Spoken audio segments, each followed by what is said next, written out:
Good morning, everybody. Welcome to Unity of Wimberley, Texas, our Sunday live stream, our Sunday celebration service. It is March the 7th, 2021. We are so glad that you've joined us online, and got a good service in store for you today. And I invite you this morning to get a little bit of energy going. If you feel like you might want to get up and stretch a little bit, I encourage that. Know that this is a place where love exists, and love is expressed, and we know that that is what runs the whole world. So join us this morning, and we're going to affirm our oneness with Spirit. Here we go. 1, 2, 1, 2, 3, 4, 1.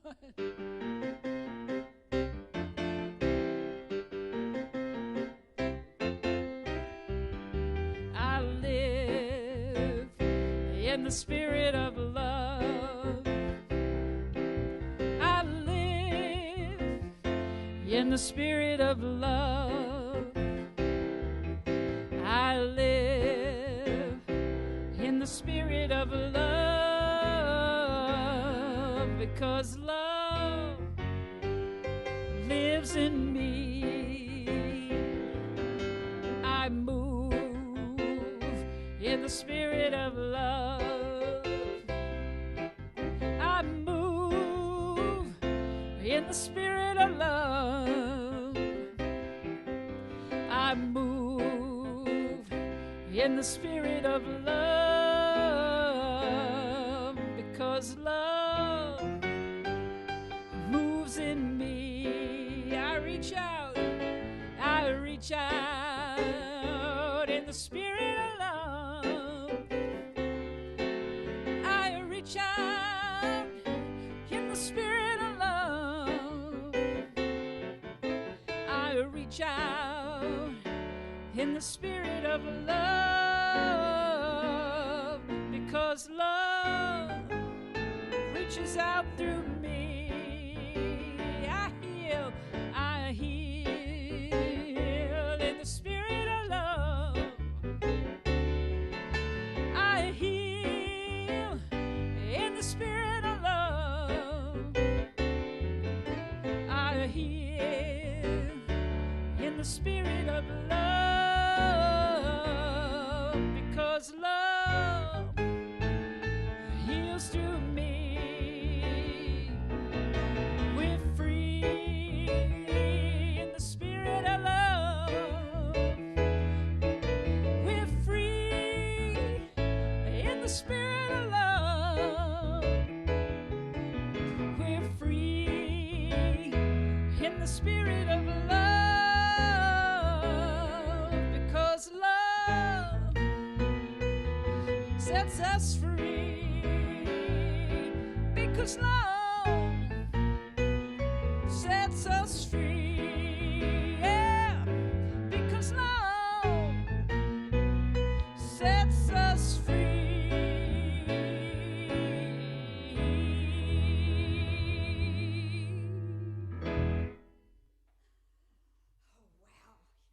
Y'all rock. Good morning, everyone. Yes, all right. Join me, please, as we affirm our statement of faith. Together, there is only one presence and one power active in the universe and in my life, God the good, omnipotent. And now let us unite our spirits as we hold this vision for our church. Together, we are an open-hearted spiritual community, powerfully transforming our world by honoring the sacred in all. And we practice this mission. Inspired by our shared spiritual awakening, we offer practical teachings that empower healthy, abundant, and meaningful living. This morning, from our Science of Mind reading, Maya Angelou said, quote, "When I found that not only was there God, but that I was a child of God, when I understood that, when I internalized that, ingested that, I became courageous."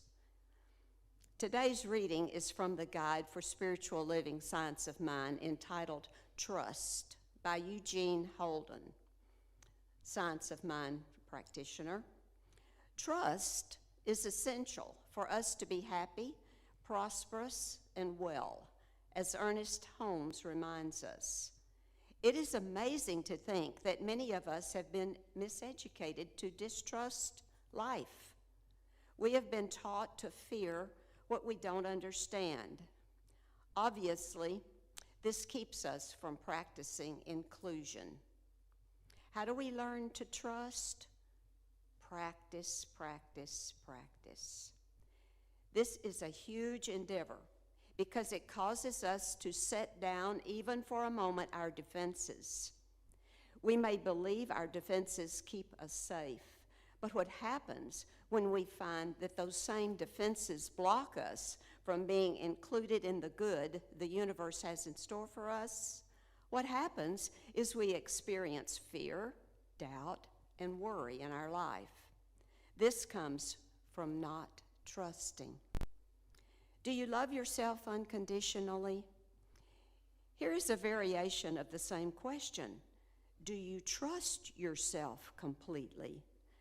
Please take your time to answer this honestly. If your answer is yes, that is fantastic. However, if you answer no or have doubts, that also is fantastic because you get to affirm the truth that you are the love of God. Make this part of your daily affirmations.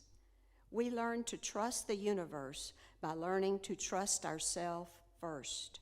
This trust spreads out to others, which in turn allows us to trust the universe.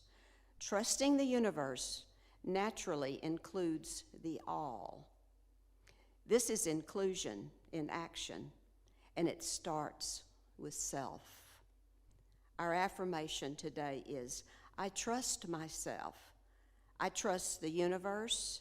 I trust that all is well. And so it is. And now with our gathering prayer, Ann Hollows.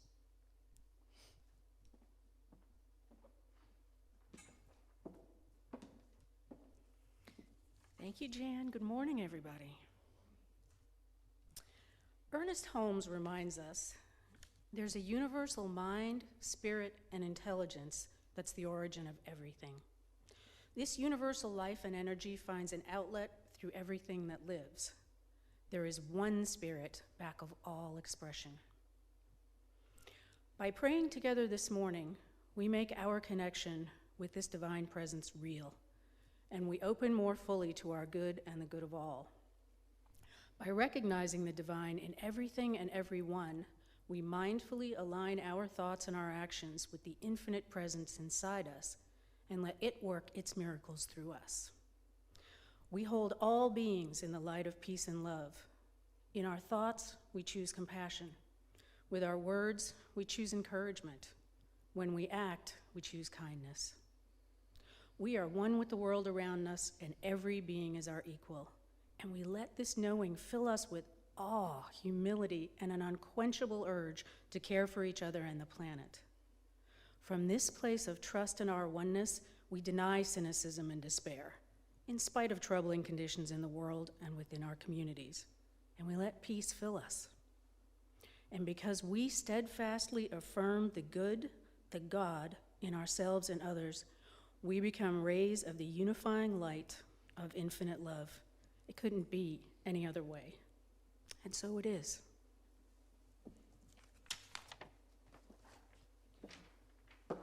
Thanks, Ann.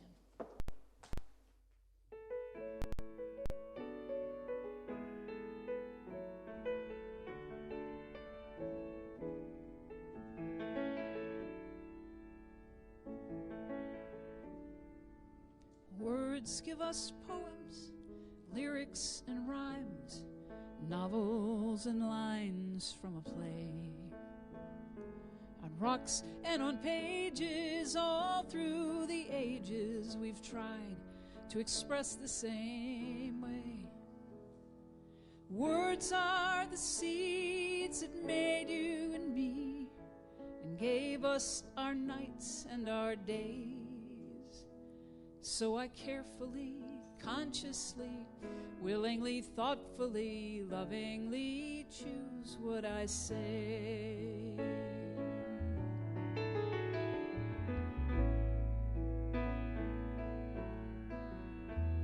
Some words are diamonds like wisdom and love, integrity, courage, and trust. But if we should give them to folks who don't live them, their meaning scatters like dust. Words are the seed seeds that made you and me, and gave us our nights and our days. So I carefully, consciously, willingly, thoughtfully, lovingly choose what I say. Words are the weapons that fire the first shot in all the wars ever begun. We check off our list and clash with our fists when we ought to be holding our tongues. Words are the engines that move us through life, holding us safe on the tracks.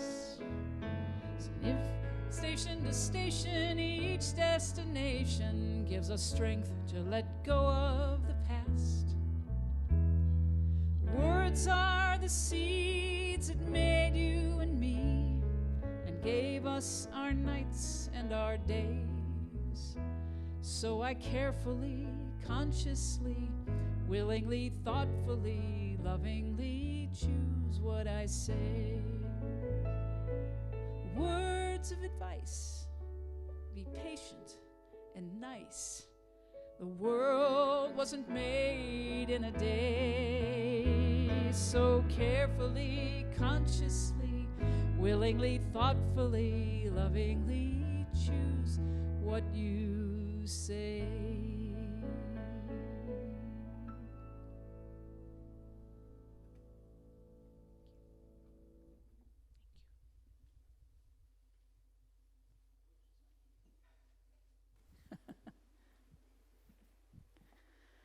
Alrighty.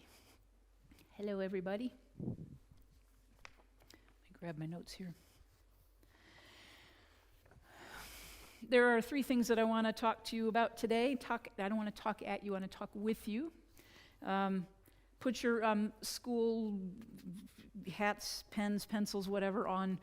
We're gonna do a little history lesson today. We're gonna do some teaching today, and kind of tie it all together. That's the intention anyway, just so you know what's coming. The first thing I want to talk about is our words. The Science of Mind reading this morning about trust. Trusting in Spirit, trusting that we are one with Spirit. The second word in the word that I want to talk to you about today comes from this little pamphlet that Reverend Jill is doing on Wednesday nights for our classes, our Wednesday series, Release and Renew a Spiritual Spiritual Practice for Lent 2021. And the word today is oneness, and I'll get to that in just a second. And the third thing that I want to address and tie all together today is that March is Women's History Month. Yay! Yoo-hoo! That's right, yoo-hoo! Yoo-hoo! So our words, we talk about them all the time. We talk about the power of the word in this teaching, in the New Thought teaching. In one of the 5 principles of unity, affirmative prayer, and the right use of our word, we know that we have the power to direct our word into that law, to speak our good. We know that in Science of Mind, the founder of religious science, Science of Mind, Ernest Holmes, was the reading today, and also thank you, Ann, for addressing that in the prayer. In what we call spiritual mind treatment or / affirmative prayer, again, it is the power of our word that we watch, we mind, to carefully, consciously, willingly, thoughtfully, lovingly choose what we say. That's a practice. How many of you actually spend a lot more time thinking about what you say before you say it? How many of us respond, or I should say react, when we're poked or provoked? It is the practice that Jan talked about in that reading this morning, trusting that we have the right guidance, that we have the right supply and the right support, trusting ourselves in the decisions that we make before we speak those words. We know that our words have power, and it's not, of course, just the word. It is the intention, it's the feeling, it's the emotion, it's the consciousness behind those words that bring our experience into manifestation. So we know those absolutely important words like wisdom and trust and integrity and that we are careful about where we place them with others, but more importantly, where we place them within ourselves. New thought. Today is the New Thought Day. It is the celebration of New Thought. And honestly, I didn't know that this was a thing until about 6 weeks ago. I didn't know that we celebrated such a thing. Did you? No? Okay. So there is a history behind this. Let me go back a minute. Just remember, the other word that I wanted to address before we were going to this was oneness. And that does come from as this, and I will go ahead and read this because we are talking about the words, and I will get it in the right order in my brain. It's all good because it's all God, right? I trust that it's happening, right? And some glasses would be helpful as well. I just went, oh, I can't read that.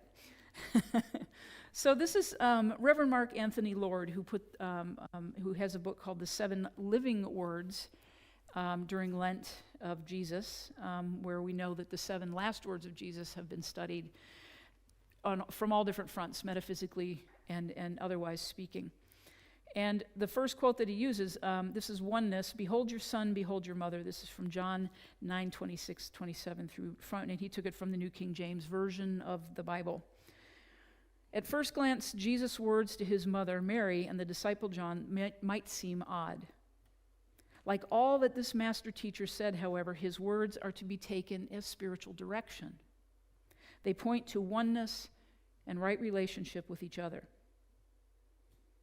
I am a divine creation of God. I'm a wonderful, brilliant thought in the mind of God. This is who I am, was, and always will be. This is also true for you, of course. This is our supreme, all-encompassing reality. My less than supreme reality is that which is founded on my fears, which occupy a large chunk of many of my days if I let them.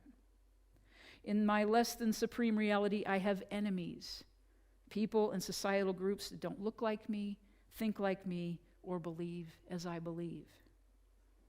There are individuals who don't like me or who want me to fail. There are people who could harm me and people whom I see as in my way. All the while this crazy duality experience is taking place, there is, amidst the chaos, the wholeness of God of which I am. It never went away because it cannot go away. The wholeness of God is here and now, and when I focus my immediate attention on prayers or prayers on it, the nightmare disintegrates. It was never real after all. In God, in my God self, it is safe to see all as one, and not only is it safe, it is true and wonderful. What gets crucified is the illusion of separation, fear, and suffering. The only way this collective lie of separation will ever be transformed is through you and me, one person at a time. That's what Jesus brilliantly showed us. He refused to buy into or support any world system where the fuel of fear and separation generated power. He knew oneness. He only saw oneness. To Jesus, anything created out of fear and separation was a lie, child's play, not even worth entertaining, and certainly no threat to him. What Jesus did, you and I can do. He said that. We just have to be willing to give up the illusion of separation. There is only one life here of which we are all a part. I suggest and invite you to come pick up a copy up here at the church. You can also get these at unity.org under their free publications. You just have to click in, sign up, and they'll send you one. Cool stuff. So oneness. The phrase that keeps coming around to oneness about me is, as he talked about, as everything that's tied together this morning, is being in the flow of God, is being in that reciprocal relationship that we have at every single moment in our lives, that we have access to when we get our, as Emerson said, our bloated nothingness out of the way of the divine circuits, so that things could flow easily.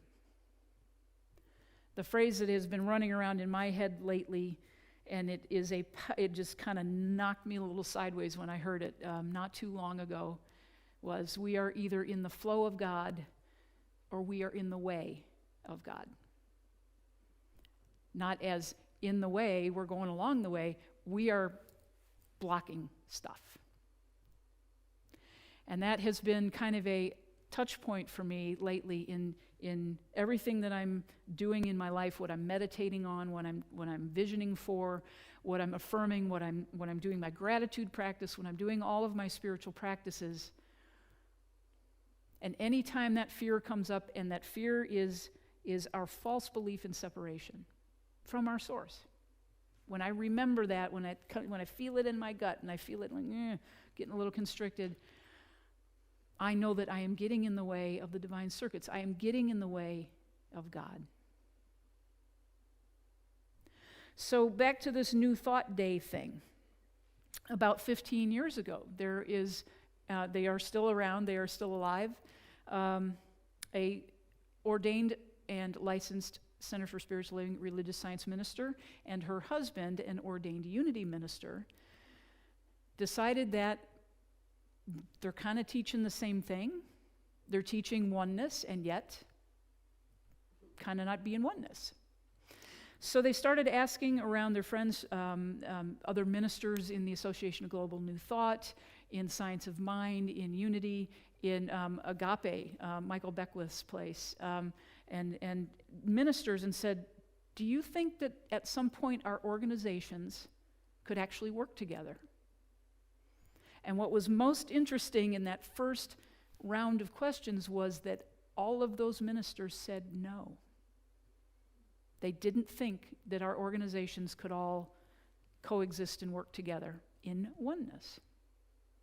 So this couple, it is Stephen Albert and Abigail Albert, you can look them up. They started the Poway Interfaith Team in California. Poway, P-O-W-A-Y, it's a little place in California. They are still going strong. And interfaith meaning Christian, Muslim, Hindu, Judaism, everything, all of the new thought, anything and everything you can think of, interfaith. They created this organization. They called it the team, the Poway Interfaith Team. And rather than be discouraged about the fact that there were a lot of ministers not thinking that there could be oneness, they went directly to the heads of all of the organizations, to the spiritual leader of Centers for Spiritual Living. At the time, 15 years ago, there were actually two organizations under the religious science of mind. There was the International and there was the United. So they went to those leaders, and they went to Michael Beckwith, and they went to the Association of Global New Thought. They went to the president and the spiritual leaders of Unity and Divine Science and everything else, and they went to the leaders and they said, do you think we can work together? And everybody said yes. We're talking about oneness, are we not? So, long story short, 2013 at the Parliament of World Religions, all of those organizations had spent enough time writing documents together that they were able to actually be recognized by the Parliament of World Religions that New Thought was an actual major, quote, major religion.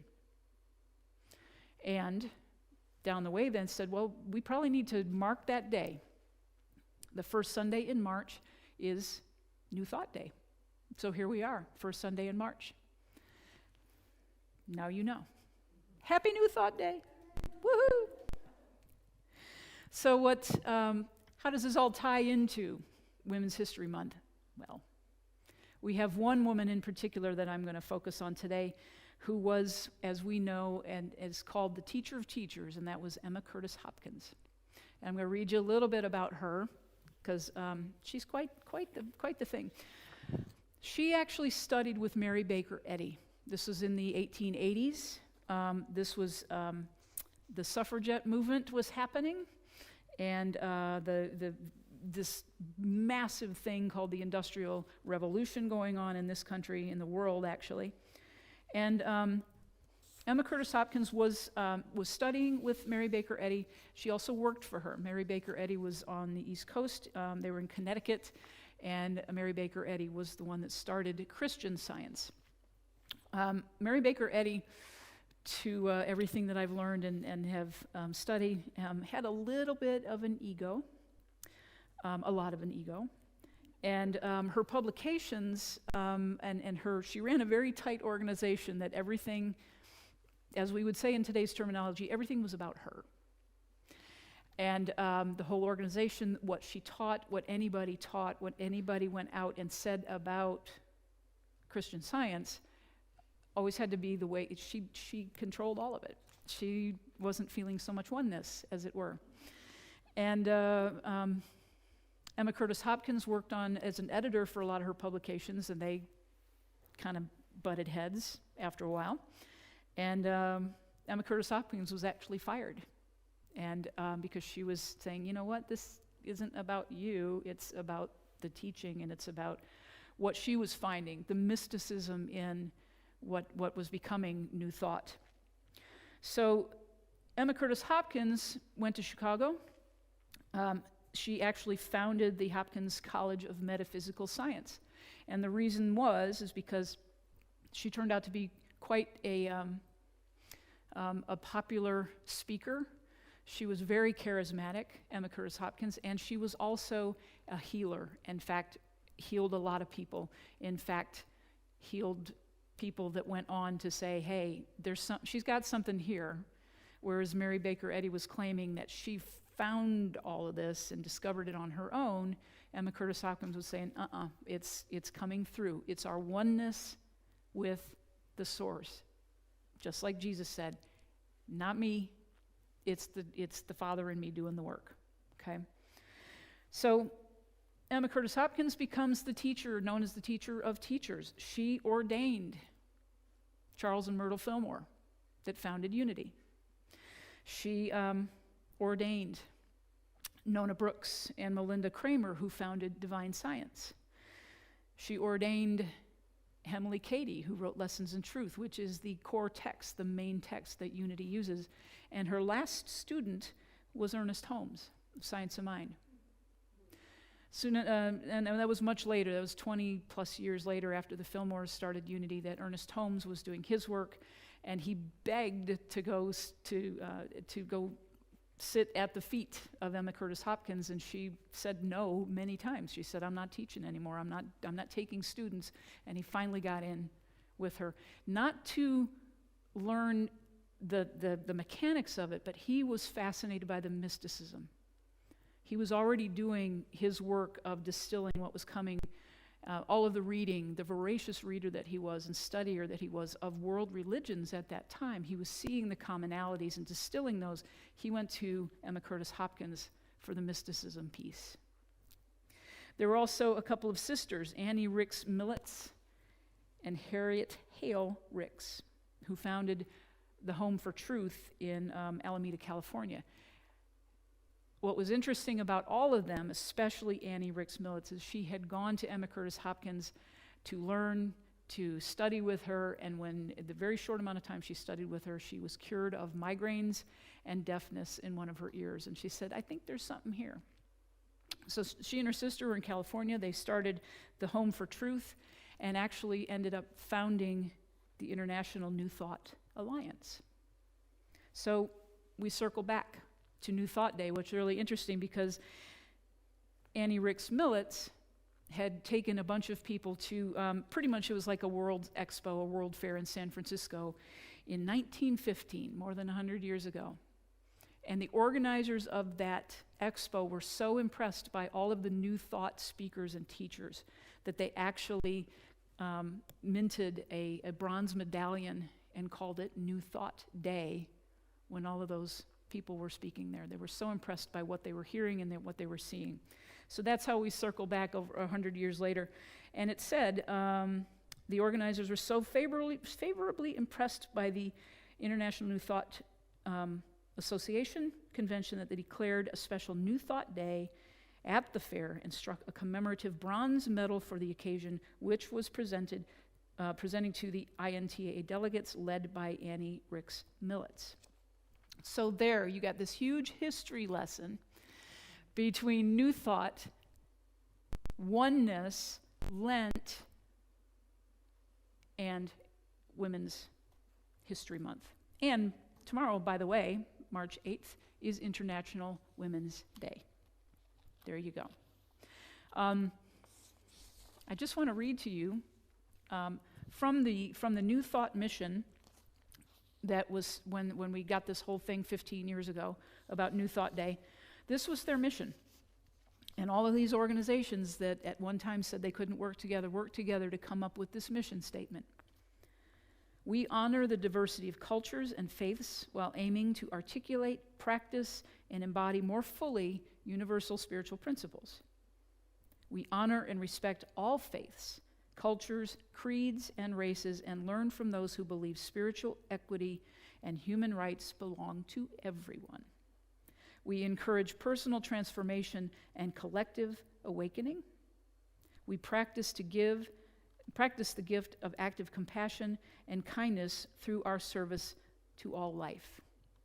We foster a world that works for the highest good of all. One of the things that you may have noticed if you've been around New Thought for any length of time is the number of women in the organization. That was Emma Curtis Hopkins' focus when she founded her College of Metaphysical Science. Her specific focus was on training women as spiritual leaders. So go, Emma. Thank you so much for that. So that oneness statement that talks about that oneness, it circles back to that place where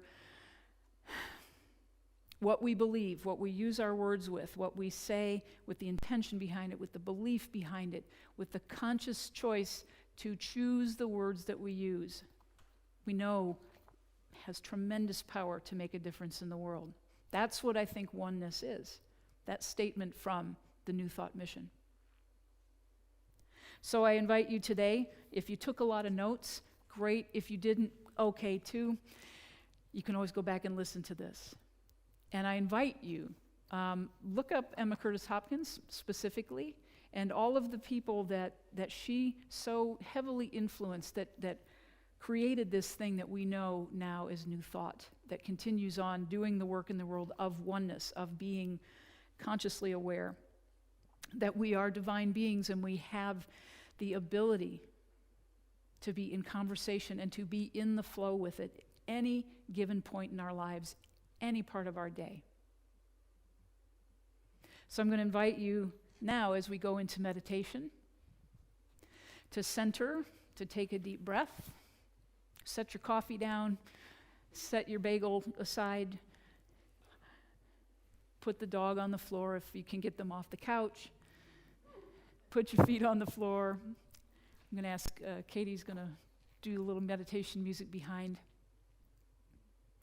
And I invite you, what I'm going to read to you for our meditation today comes from Annie Ricks Millets and her sister Harriet Hale Ricks, the founders of the Home for Truth.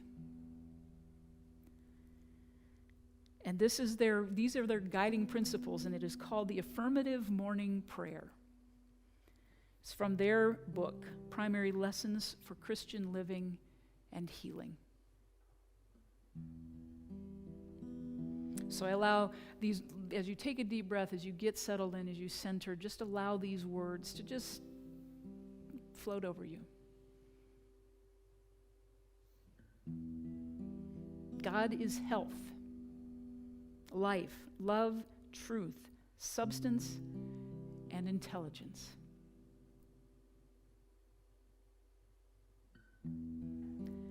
God is omnipresence, omnipotence, and omniscience.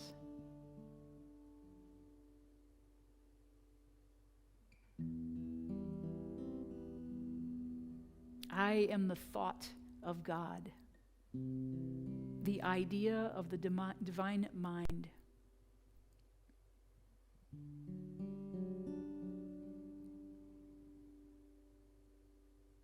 In God I live, move, and have my being.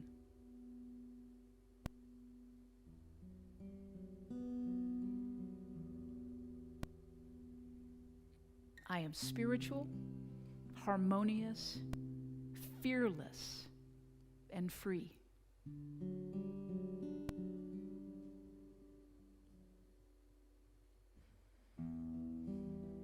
I am governed by the law of God, the everlasting good.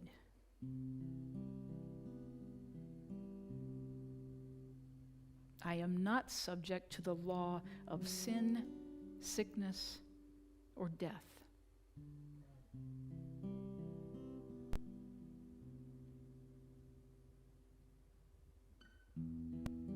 I know the truth, and the truth makes me free from evil in every form and from all material bondage, now and forever. God works through me to do whatever ought to be done by me.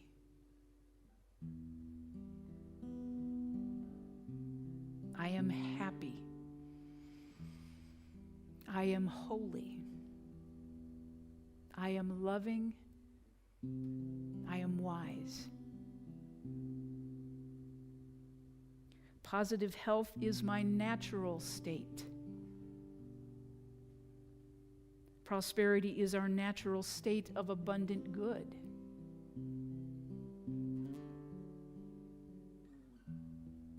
The only place is here. The only time is now. Through right use of our free will, we create for the highest good of all.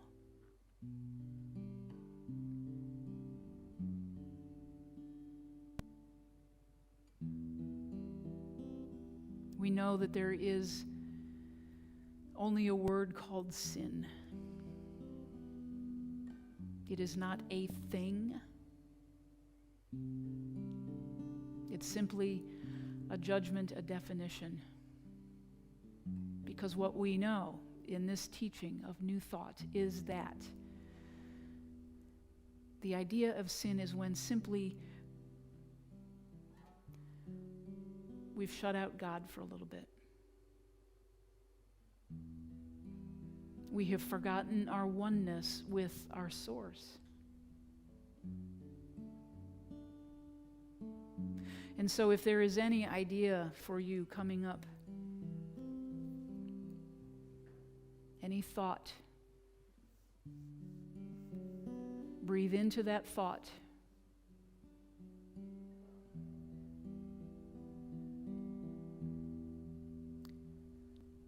And say, I forgive myself.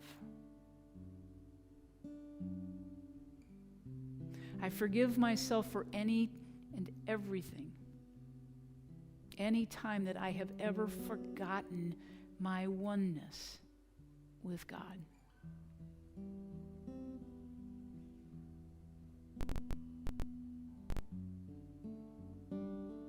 I forgive myself for any time that the fear of separation from my source, from God, from Spirit, caused me to say or do harm to someone else. And keep breathing through that.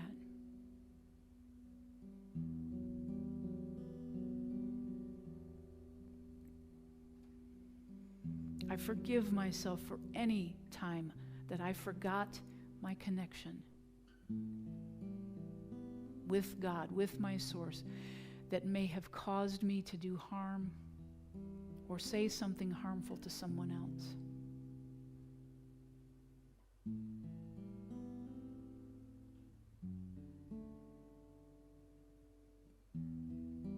And then return to the light. Return to knowing.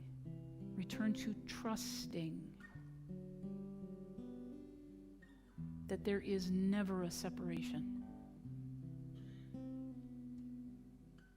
There is never a separation from God, from our source, because it is in us, it is acting through us, it is expressing as us, and we cannot ever be separate from it, only in our thought. And the thought can be changed.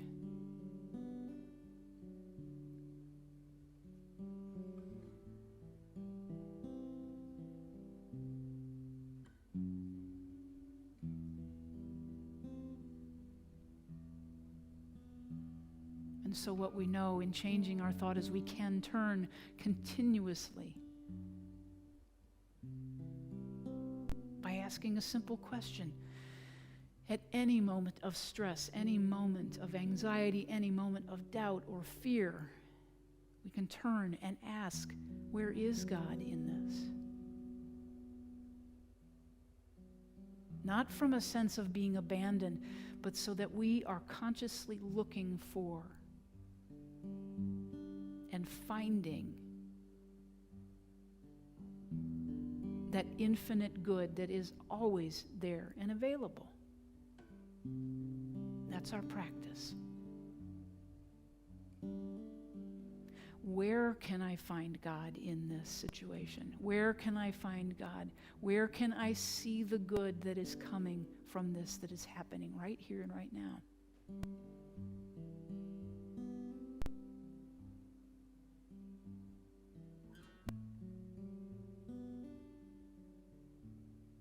Because if we practice focusing, knowing, trusting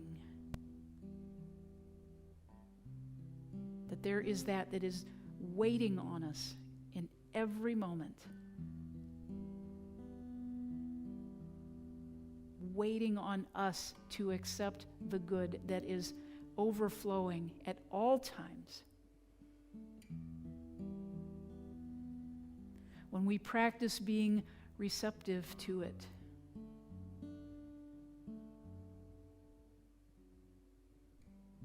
and radiating out and demonstrating that we are divine beings, doing our best in every moment to remember and to know that we are God expressing. That's when we find oneness with everything, with our fellow humans,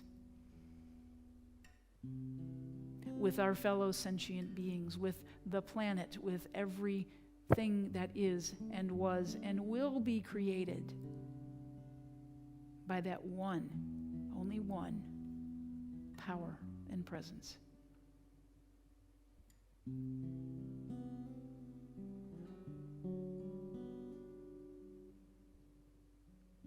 So I invite you to breathe in the knowingness of that, the gratitude for knowing. There is that we can always turn to. Always.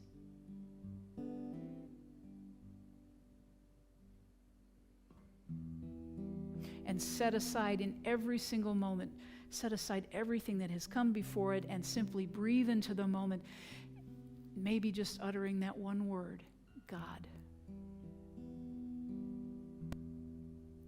Breathing God, breathing Spirit, breathing the universal mind, the infinite intelligence, whatever name you give it. Pausing and remembering we are never separate. Never.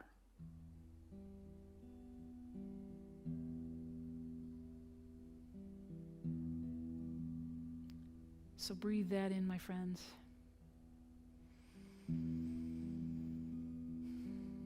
Breathe deeply into that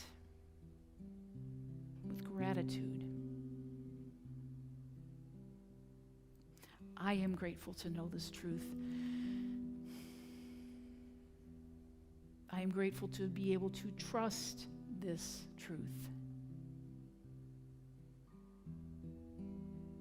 And if you still find yourself challenged to go there into trust, you can borrow some of mine, because I'm holding that space for you.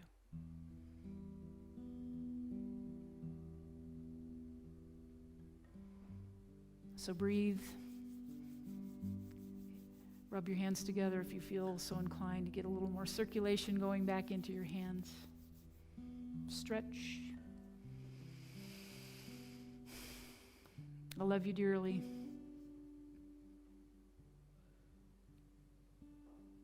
Bless that connection, even through a camera, through the mystery and the magic and the technology. There's still only one. and we're a part of it. Namaste.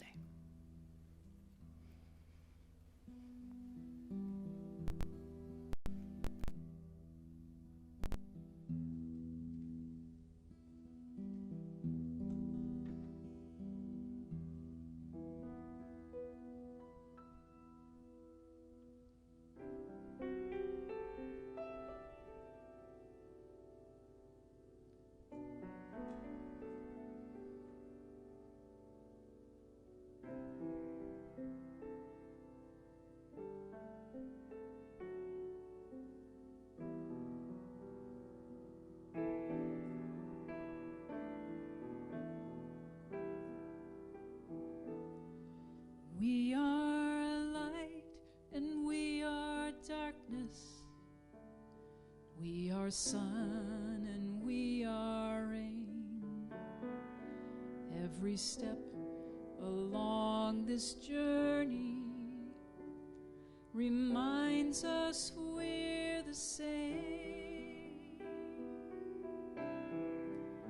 We are truth and we are blessing. We are all we need to be. Every step along this journey reminds us we are free. We are joyfulness and kindness. We are peace and we are just. Every step along this journey reminds us we are love. We are dark and we are daylight. We are shade and we are sun. Every step along this journey reminds us we are one.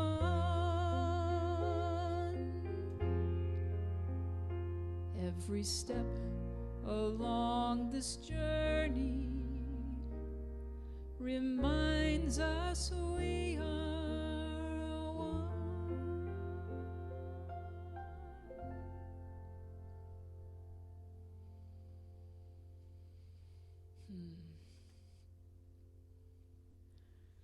Thank you all so much for being with us today. This is the time in our service where we have the opportunity to circulate the good that we know that we are in the flow of in every moment. And I'm going to get to my place where I know what I'm supposed to say. I am one with the infinite intelligence. There we go. So as you take your gifts, those we are so grateful for that you have already sent in, those that you are sending in now, there are 4 ways for you to do that. As you see on your screen, you can text GIVE to the number on the screen. You can click the donate button on the unityofwimberley.com website. You can mail your checks to 455 White Wings Road, Wimberley, Texas.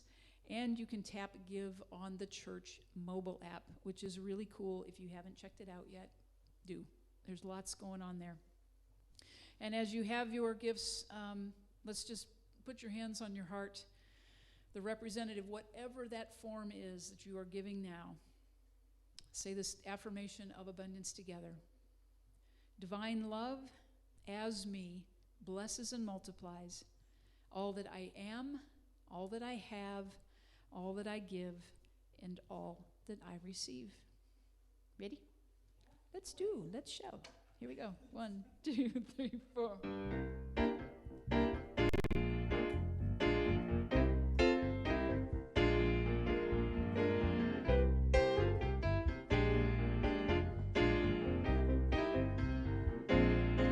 We are a bridge. We are a bridge to a world that works for everyone. When we relate, we can create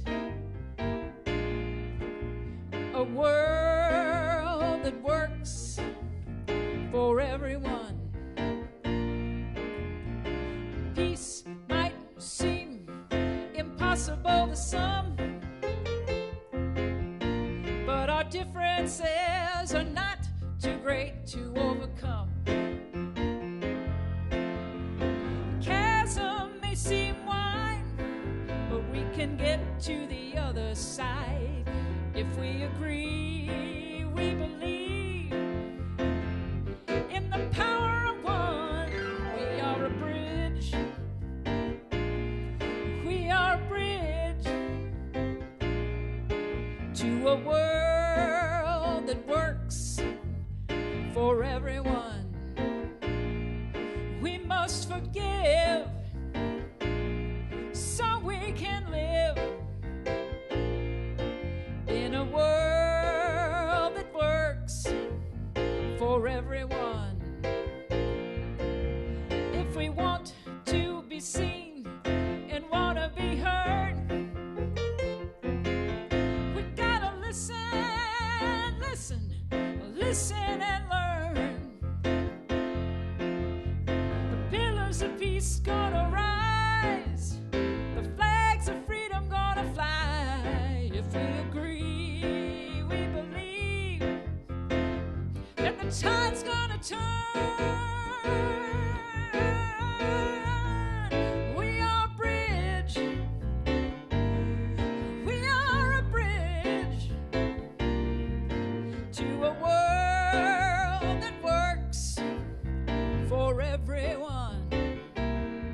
When we commit, we're all gonna fit in a world that works for everyone. We are a bridge. We are a bridge to a world that works for everyone. To a world that works for everyone. To a world that works for everyone. Yahoo! All righty, so wrapping up, bringing it in for a landing, the end of the service today. Thank you again for being here. Next week, Reverend Jill will be back with the light in the darkness, and still the rest of the talks for this month based on that little booklet of Release and Renew. Again, you can get your copies up here at the church. Wednesday, March series, Wednesday night, 6 p.m. And did I miss something, Sue? Okay. And 6 p.m. on Zoom. Lent represents a cycle in our lives where we let go of what no longer serves us, so that we may discover new ways of living. We explore the pattern of release and renewal and prepare our spirits for the sacred time of Easter. Please join us at 6 p.m. And those links are on the website. They are also on our social media stuff and the mobile app. Tune in every Tuesday and Thursday, Facebook Live. And we are in Bryce Canyon today, I see, Reverend Jill and I. We've been moving about the country quite rapidly over the last, thank you, Sue, for putting us in there. 1 p.m. on Tuesdays and Thursdays, and as Reverend Jill and I share readings, meditations, and affirmations, little short 5 or so minute little things to get you through your week. If you miss these live posts, you can always watch them on the church mobile app. You can continue to send your donations to Feed My People directly to the Crisis Bread Basket, P.O. Box 1721, Wimberley, Texas, 78676. And you can make donations on their website as well, which is crisisbreadbasket.com. Please, please, please email your questions, your concerns, and your prayer requests to me and to Reverend Jill. Reverend Jill's email address is minister@unityofwimberley.com. My email address is asl@unityofwimberley.com. And that is a wrap for us for today. Thank you again for joining us. Share this if you find yourself inspired and want to let people know about us. Just send them the links. You'll see these on all of our places where you connect with us. And we appreciate you doing that. Thank you so much for being here today. Let us get on out of here with our prayer for protection. Let's say this together, shall we? The light of God surrounds us. The love of God enfolds us. The power of God protects us. The presence of God watches over us. Wherever we are, God is, and all is well. Here we go.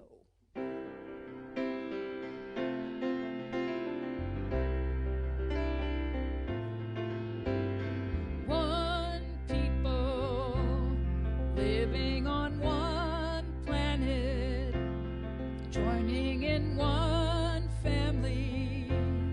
We are all one. One people living on one planet, joining in one family. We are all one. One people living on one planet, joining in one family. We are all one. One people living on one planet, joining